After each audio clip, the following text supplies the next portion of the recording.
Hey there Sagittarius, welcome to your weekly tarot reading for August 7th to the 13th. Let's jump on in and see what's on the cards for you. If you wouldn't mind hitting the like button now, Saggy, just before we jump in, you might think about leaving me a comment and hitting the subscribe button. That just means that the videos can keep coming, because the reach that we get is all engagement based, so you actually have to have the interaction, otherwise, it's just going to dissipate over time and then I can't keep bringing you the reading. So I greatly appreciate that. In exchange, we will do this reading together.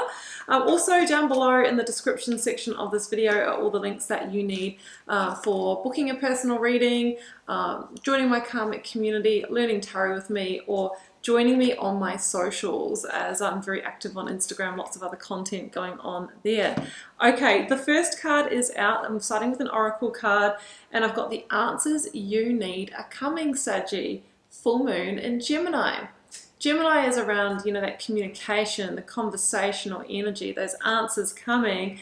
Full moon energy, maybe something coming to completion, coming to a conclusion. I love that energy because it's always good to have that clarity. So it feels like you're going to get the information or some kind of confirmation. Let's build on that, Sag. I have just the major arcana here, the big themes of the tarot.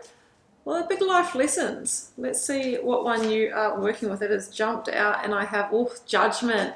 The answers you need are coming to make a powerful judgment call about a situation in your life. And often we're already getting signs and synchronicities or seeing angel numbers, finding feathers, whatever it is for you, when we're in the judgment phase, because it's kind of end game. It's a bit of a last chance saloon energy. So the major arcana that comes after this one, Saggy, is the World. That is the last one in the 22 cards. So you're actually very close to closing out a cycle. I feel that this is where it's going, and generally you're being asked with the judgment energy, are you going around for another cycle? And if so, you'll get more of what you've got right now. And if you want that, fine, you have free will to choose that. Or are you going to move this to grand cyclic completion? The World card is a spiritual graduation, where it's like, I'm acknowledging that I've learned what I need to from this situation, but now it's no longer serving me or growing, and I release it. And that's why it's a victory card. So the answers you need are coming to make a powerful judgment call around a situation that's gotten to the point that maybe it's holding you back in some way. We'll see. Let's get your cards out. And what else? Yeah, Wheel of Fortune in the situation. There's an element of cycles changing, destiny and karma, and it being the right time to make this move. The Wheel of Fortune is coming out a lot at the moment. There is so much energy in the collective of major change at the moment. Six of Pentacles and the Challenge. You can turn the tables here, right? And it's about getting back into control, because I feel like you're leaving or being encouraged, Ten of Pentacles and the advice, to leave a situation where you've had to go along with it, or you haven't been the one at the helm of the ship, right? And you want more autonomy. You want to be the creator of your life now. Yeah, Devil energy. It's so funny because with the judgment energy, like in the Rider-Waite, that's these traditional cards, we see these kind of people that are launching out of these small dark coffin-like spaces, and I always say it's the devil energy in there. So you're being asked to free yourself from a situation that's sort of become a trapping, or it's over time sort of slowly, sucking the life out of you. So I know that sounds severe, but you know the jam. I'll clarify as I go, and it's very clear to me. I've got 3 10s, 10, 10, 10. Really full on angel number, because 10s are about cycles wrapping up, full moon energy, judgment, like this is intense, powerful ending energy. I know so many people at the moment going through profound change. Just to let you know, I know somebody who has just left a 20-year marriage. I know someone who is about to move across the globe and immigrate to another country. And I know some other significant couples that have been in maybe 10-year relationships that are transitioning as well. So 10 to 20-year cycle changing. And the 10 of Wands says, you know what cycle this is for you, because it's one that's become a real weight on your shoulders, like a burden, or it's taking more energy to stay here almost than if you were to rip that band-aid off and head into the unknown. It also feels like it's been kind of blinding you from actually finding the new path ahead. But Wheel of Fortune is here, Saggy, and it's an energy of expansion. Like the universe wants to get things growing again for you, moving, expanding, wants to connect you with the next part of your life plan and your next spiritual lesson. So the Wheel of Fortune is that sliding door moment where it's like we understand that it's the right time to for change, and even though we have free will and we could resist it, this time we go, you know what? I'm going to move with it. I'm going to move with it because I know that by moving with it, I turn the tables. I've got the 5 and 6 of Pentacles in the challenge position, and I'm feeling that there is a financial component to this and why you have stayed.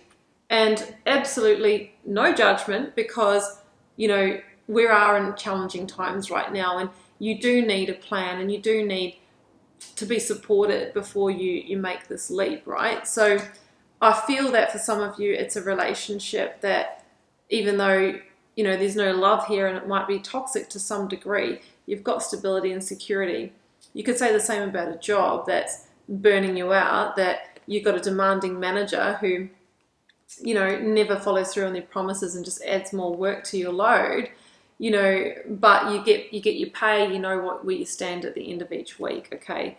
So I feel like there's a fear of being even worse off or being on your own or out in the cold here with the 5 of Pentacles. But remember, sometimes we actually do need to take that initial step backwards to propel forwards. But again, make sure you're supported and you have a plan before you exit out of this situation. People to stay with, you've saved up a bit of money, you've got somewhere to go, right? But I think we are looking at a turning of the tables energy. Now the 10 of Pentacles is in the advice, and yes, it's the 10 of Pentacles, and it's saying that you can head for a greater sense of abundance here, Saggy. But let's not forget that the 10 of Pentacles is a 10, and 10s indicate completions of something that was providing stability and security. But with the 7 of Cups coming through with that, Spirit is saying it was a false sense of security, right? Let that sink in. False sense of security. An illusion.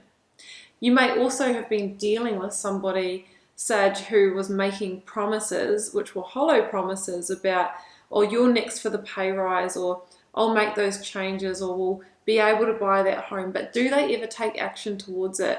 No. So we're dealing with a illusionary energy here and a false sense of security. And now we are fully, through awareness, identifying a devil in disguise. And when we know that and we realize, oh, this is a trap, we can choose better and we can choose to break free. That's what I see here, because it's judgment time. And you are ready to liberate and you are ready to move beyond. Yeah, Hanged Man coming through, called perspective here. You need to take a new perspective. This is not my security. This is my entrapment. And the Hanged Man is realizing that it's actually keeping me stuck from my bigger hopes, dreams, and wishes here. So the Hanged Man, I always say, is you needing to move into a place of acceptance that something's got to end, because the next energy on from the Saggy is the Death card. But we often go through that traditional grieving process before we end up at acceptance. We might be in denial that this has to change. We might have been using coping strategies, being comfortably numb, addictions, or, you know, things like that to actually stay in this situation. But it's almost like the veil is being lifted and you can see this for what it is. And when you know better, you can do better. And even though it will be hard to fight your way out of the Saggy, you've got the higher ground. You've got the higher ground, and yes, you might get a lot of pushback, but remember, that's only a momentary part of the process to getting on with your future plans and expanding your reality. You have so much more potential than this situation, and it's going to be a bit of a faith leap, but the time is there for that now. And 3 10s and judgment, like you are being called to leap towards the new, towards the Ace of Wands, to complete your potential, because you're dealing with somebody or someone who either doesn't want to see you succeed or is using your energy and power or hard work for their own gain. Time to free yourself from that, Saggy. So that's what I have for you. I hope that gave you some clarity, guidance, and insight, Sagittarius. It's been a pleasure to read for you. Don't forget to like, share, comment, and please do hit that subscribe button on the way out.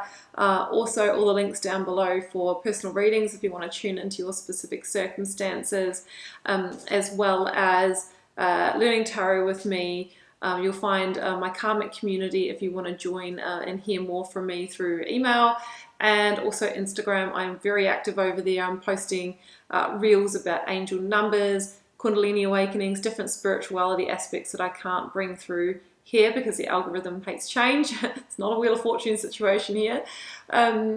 I would love to have you with me. So if you would like that, then do come across. I also really am very interactive there in the comments as well, and I share more about my personal journey.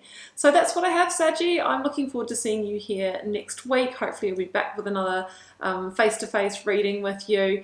I absolutely love doing them this way. Sometimes I just don't have the time, so I do them, you know, face down. But yeah, I'm really hoping to see you again next week. Do take care. I'm wishing you so much love and magic. Bye for now.